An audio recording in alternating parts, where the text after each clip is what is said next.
जय Hind. I hope कि आप लोग अच्छे होंगे, स्वस्थ होंगे, तंदुरुस्त होंगे। आज फिर से जो हम लेकर के आए हैं, आपको जो वादा किए थे कि आपका जो है नेक्स्ट डे जो है सो अगला चैप्टर जो स्टार्ट होगा।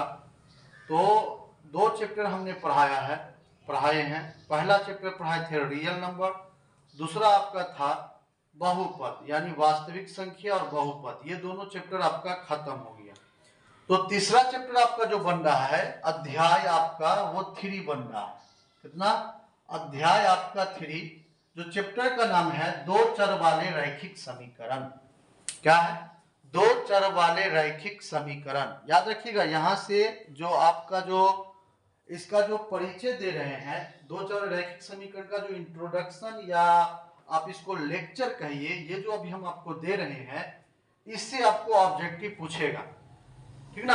अगर आपको लेक्चर अगर आपको समझ में आ गया तो आपका जो है ऑब्जेक्टिव मान लीजिए दो चौड़ा रैखिक समीकरण से कंप्लीट है। ठीक है? उसके बाद सब्जेक्टिव में देखेंगे, सॉल्व करेंगे क्वेश्चन। पहली बात याद रखिए कि चर संख्या जो है ए से लेकर के जेड तक का जो संख्या है वो आपका चर संख्या है। आपने 8 में पढ़े होंगे, 8 क्लास में पढ़े हैं एक चर वाले रैखिक समीकरण। 9th में पढ़े हैं दो चर वाले रैखिक समीकरण। तो 9th में जो है कुछ ग्राफ था, उस पर बना हुआ ग्राफ बताना था। ठीक ना? ग्राफ था। और 10th में जो अभी हम बता रहे हैं आपको, वो 10th में ग्राफ भी पढ़ना है, हल भी करना है, और क्या करना है, और इस चैप्टर में जो है जो भी क्वेश्चन में कहा जाए, जो बनाने के लिए कहा जाए यानी हल करने के लिए, वो हल भी करना है और इस चैप्टर का ग्राफ भी बनाना है। तो अगर आप 9th क्लास में या 8 क्लास का चैप्टर जो है एक चर वाला रैखिक समीकरण, वो अगर अच्छा से पढ़े होंगे, या 9th में दो चर वाले रैखिक समीकरण है, उस चैप्टर को अगर अच्छा से पढ़े होंगे तो आपको ये क्वेश्चन एकदम बिल्कुल आसानी तरीका से समझ में आ जाएगा। कहीं से किसी भी प्रकार का कोई दिक्कत नहीं होगा। तो चलिए आइए स्टार्ट करते हैं चैप्टर को। चैप्टर को स्टार्ट करने से पहले बोल दें कि आप जो है पूरा वीडियो देख करके जाइएगा, और पहली बार अगर देख रहे हैं तो फॉलो कर लीजिएगा, लाइक कीजिएगा, ज्यादा से ज्यादा शेयर कीजिएगा। यूट्यूब पर देख रहे हैं तो यूट्यूब चैनल को सब्सक्राइब कर लीजिएगा, लाइक कीजिएगा, शेयर कीजिएगा, ग्रुप में दोस्तों के ग्रुप में शेयर कीजिए, ताकि आपके अगल बगल का जो मित्र है आपका, ठीक ना, उसका हेल्प हो सके, उसको मदद मिल सके। शेयर कीजिए। लाइक करने से कुछ लगता नहीं है, आपको हम फ्री ऑफ कॉस्ट फ्री में पढ़ा रहे हैं। तो आप जो है एक बात मेरा मान लीजिए कि कम से कम लाइक और शेयर जरूर कीजिए। जब हम फ्री में पढ़ा रहे हैं, आपको दे रहे हैं, तो आप जो है आपको भी नहीं लग रहा है कुछ फ्री में, आप जो है दो से 3 सेकंड लगेगा शेयर करने में, लाइक करने में, कमेंट करने में। चलिए आइए देखते हैं। पहला बोल रहा है अध्याय 3 दो चर वाले रैखिक समीकरण। बोल रहा है वैसा समीकरण जिसमें चरों की संख्या 2 हो। किसकी संख्या 2 हो? तो चरों की जो संख्या होगा वो 2 होगा, तो उसे हम रैखिक समीकरण, दो चर वाले रैखिक समीकरण कहेंगे। क्या यही ना होगा? जिसमें चर का जो संख्या है ना 2 हो, यानी एक से ज्यादा हो, ठीक ना, तो उसको हम बोलते हैं दो चर वाले रैखिक समीकरण। जैसे अभी हम एग्जांपल में लिखे हैं 2x + 4y = 18, 6x - 2y = 24। याद रखिएगा, चर बोल रहा है, चर जो आपका a से लेकर के z तक का जो आपका वर्ड है, ये चर राशि कहलाता है, चर संख्या कहलाता है। ठीक ना? तो बोल रहा है कि वैसा समीकरण जिसमें चरों की संख्या 2 हो, उसे दो चर वाले रैखिक समीकरण कहते हैं। याद रखिएगा, इसका हम परिचय दे रहे हैं, पढ़ा नहीं रहे हैं। जो लेक्चर है आपका वही हम बता रहे हैं। दो चर वाले रैखिक समीकरण का जो परिचय है वही हम अभी बता रहे हैं। इसके बाद आपका जो है क्वेश्चन सब हम बताने का प्रयास करेंगे। अगर ये आपको समझ में आ गया तो यहाँ से आपका ऑब्जेक्टिव क्वेश्चन बनता है। तो जो भी स्टूडेंट 2027 में एग्जाम देने वाले हैं या 2027 में एग्जाम देंगे, वो इस चैप्टर को ध्यान से पढ़ेंगे। और एक बात और हम आपको बता दें कि हमारे जो चैनल है हमारा, इस चैनल पर हर एक बार जो क्वेश्चन जो हम बताते हैं, वहां से 100% क्वेश्चन आता है। ठीक ना। तो इसलिए अगर नए हैं तो दिल थाम करके बैठिए और हमारा जो भी क्वेश्चन बताते हैं, हम जो भी क्वेश्चन बताते हैं उस क्वेश्चन को एकदम बिल्कुल अच्छी तरीका से देखिए और बहुत ही हम सरल तरीका में आपको क्वेश्चन बताने का प्रयास भी करते हैं ताकि बच्चों को समझ में आ जाए, ठीक ना। तो अभी हम बता रहे थे और इस पर एक और बात है कि इसी चैनल पर शुरू से लेकर के अंत तक एनसीईआरटी का A to Z क्वेश्चन हम बताएंगे, इसी पर VVI क्वेश्चन भी बताएंगे, इसी चैनल पर पूरा क्वेश्चन हम बताएंगे। इसी चैनल पर क्लास 12 का आर्ट्स क्लास भी चलता है, इसी चैनल पर जो आप बता दे 10th क्लास का SST यानी आर्ट्स क्लास भी चलता है। इसी चैनल पर हम बता दे कि आपसे जो भी संबंधित जीके का क्वेश्चन है वो भी इसी चैनल पर डालते हैं। तो आप जो इस चैनल से बने रहिए, 10th से लेकर के 6 से लेकर के 12th का जो भी मैथ का क्वेश्चन हो या आर्ट्स का क्वेश्चन हो, 12th आर्ट्स का क्वेश्चन हो, टोटल का टोटल क्वेश्चन जो है इसी चैनल पर आपको देखने के लिए मिलेगा। तो अगर आपके पास कोई क्वेश्चन है तो कमेंट जरूर कीजिए, हम आपके प्रॉब्लम को सॉल्व करने का प्रयास करेंगे। आइए देखते हैं। बोल रहे हैं कि वैसा समीकरण जिसमें चरों की संख्या 2 हो उसे दो चर वाले रैखिक समीकरण कहते हैं। जैसे हम एग्जांपल यहां पर दे दिए हैं 2x + 4y = 18, 6x - 2y = 24, ठीक ना। अब देखना है कि इसका व्यापक रूप क्या होता है। कभी कभी ऑब्जेक्टिव में व्यापक रूप भी पूछ देता है। क्या पूछ देता है? व्यापक रूप।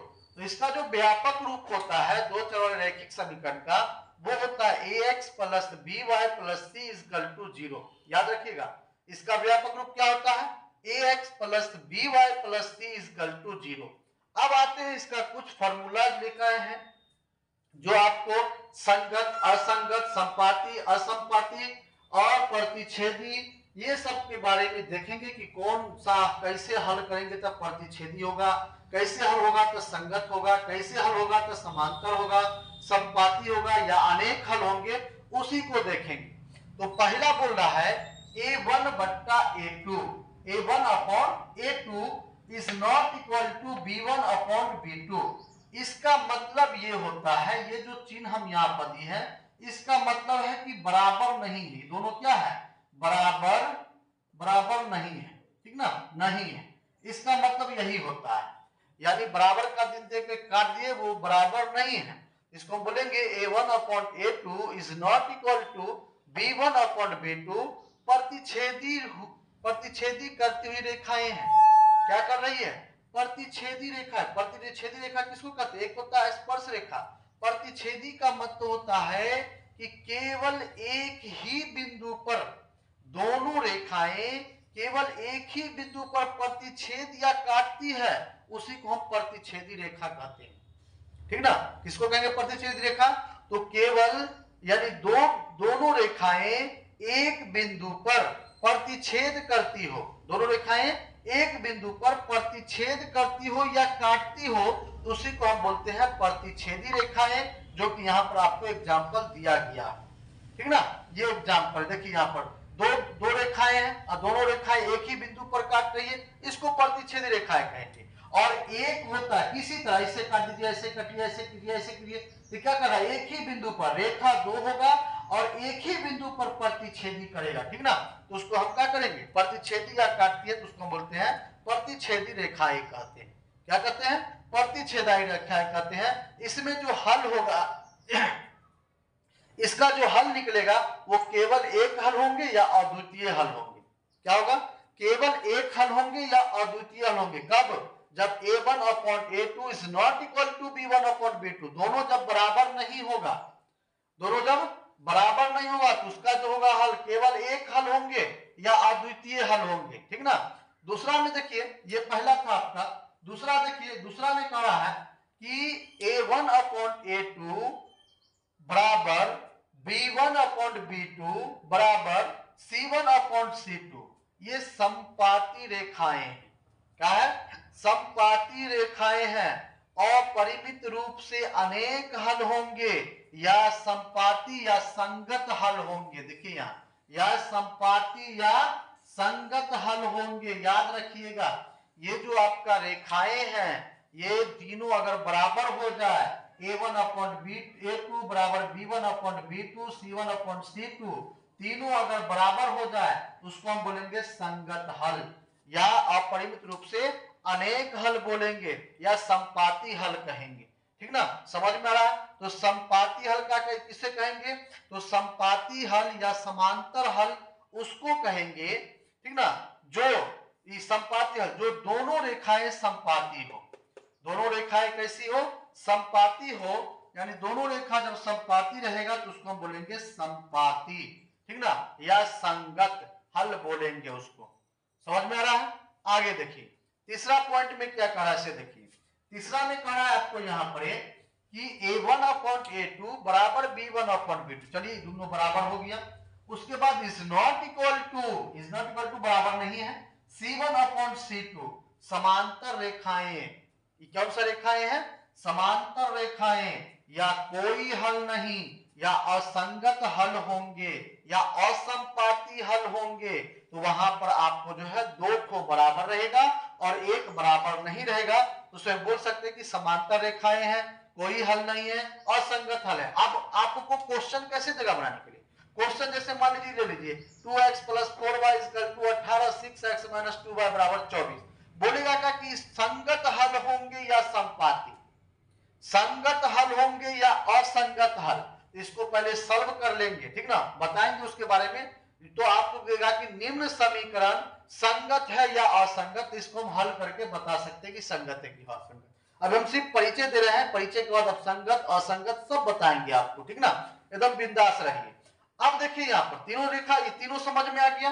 किसको किसको कहेंगे? दोनों रेखाएं एक बिंदु पर प्रतिच्छेद करती या काटती है तो आपका क्या कहलाएगा? प्रतिच्छेदी रेखा कहलाएगा। दोनों रेखाएं प्रतिच्छेद नहीं करती है, यानी एक दूसरे पर प्रतिच्छेद नहीं है, प्रतिच्छेद नहीं करती है, तो वे रेखाएं आपका समांतर रेखाएं कहलाएंगे। तीसरा बताया कि दोनों रेखाएं संपाती जब रहेगा तो उसी को हम संपाती बोलेंगे। आगे देखिए, अब समीकरण को हल करने का कितना विधि है? ऐसे तो हम समीकरण को छह विधि से हल करते हैं, लेकिन आपको यहां पर जो विधि पढ़ना है क्लास 10th में, तीन विधि पढ़ना। तीन विधि बहुत हो गया, तीन ही विधि पूछता है आपको। तीन विधि में से अगर कोई विधि अगर आता है उसी विधि से अपने ही आपको नंबर मिल जाएगा। लेकिन बहुत सारा स्टूडेंट बोलता है कि अगर अब मान लीजिए कि सर ये जो प्रतिस्थापन विधि से बना पूछ रहा है क्वेश्चन की, प्रतिस्थापन विधि से हल कर विलोपन विधि से बना देता देगा ना? बिल्कुल नहीं देगा। ये हम कर रहे हैं, गारंटी के साथ कर रहे हैं। अगर आपको प्रतिस्थापन विधि पूछ रहा है तो प्रतिस्थापन विधि से ही हल कीजिए। विलोपन पूछ रहा था विलोपन से ही हल कीजिए, और वज्र गुणन विधि पूछा तो वज्र गुणन विधि से ही बनाइए, ठीक ना। तो नहीं तो अगर जब नहीं बोलेगा समीकरण को हल करने में, तब तक कोई विधि से बना सकते हैं। तो हम जो क्लास 10th में पढ़ेंगे तीन विधि पढ़ेंगे। पहला प्रतिस्थापन विधि से हल करना सीखेंगे, ठीक ना, प्रतिस्थापन विधि से हल करना सीखेंगे। दूसरा वज्र गुणन विधि से हल करना सीखेंगे। तीसरा विलोपन विधि से हल करना सीखेंगे। तो यही था आपका दो चर वाले रैखिक समीकरण का परिचय, इंट्रोडक्शन जो हमने आपको दिया। अगर इसमें अगर कहीं पर आपको समझ में नहीं आया तो कमेंट करके जरूर बताइएगा। और एक और बात, हाँ कमेंट करके जरूर बताइएगा, और ज्यादा से ज्यादा लाइक शेयर फॉलो करते रहिए। आज के लिए बस इतना ही, धन्यवाद।